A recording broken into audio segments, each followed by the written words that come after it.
আসসালামু আলাইকুম ওয়া রাহমাতুল্লাহি ওয়া বারাকাতুহু।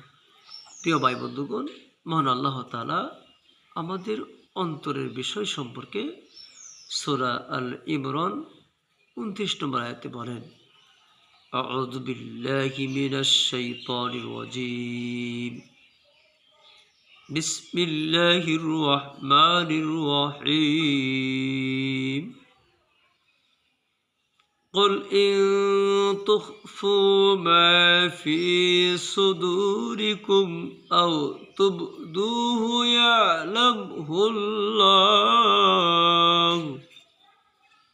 মান আল্লাহ তাআলা এই আয়াতের মধ্যে আমাদের অন্তরের বিষয় সম্পর্কে বলেন, তোমরা তোমাদের মনের কথা গোপন রাখো অথবা প্রকাশ করো, আল্লাহ তা সবই জানেন।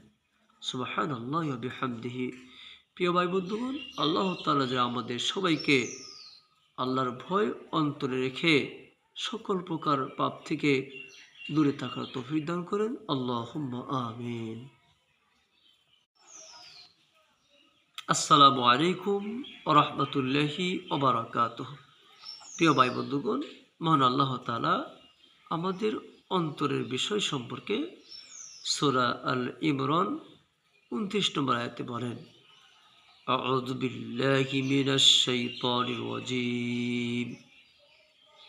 বিসমিল্লাহির রাহমানির রাহিম।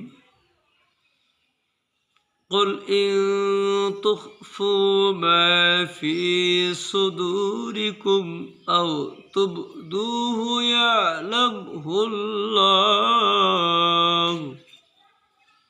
মান আল্লাহ তাআলা এই আয়াতের মধ্যে আমাদের অন্তরের বিষয় সম্পর্কে বলেন, তোমরা তোমাদের মনের কথা গোপন রাখো অথবা প্রকাশ করো, আল্লাহ তা সবই জানেন। সুবহানাল্লাহি ওয়া বিহামদিহি। প্রিয় ভাই বন্ধুগণ, আল্লাহ তাআলা যে আমাদের সবাইকে আল্লাহর ভয় অন্তরে রেখে সকল প্রকার পাপ থেকে দূরে থাকার তৌফিক দান করেন। আল্লাহুম্মা আমিন।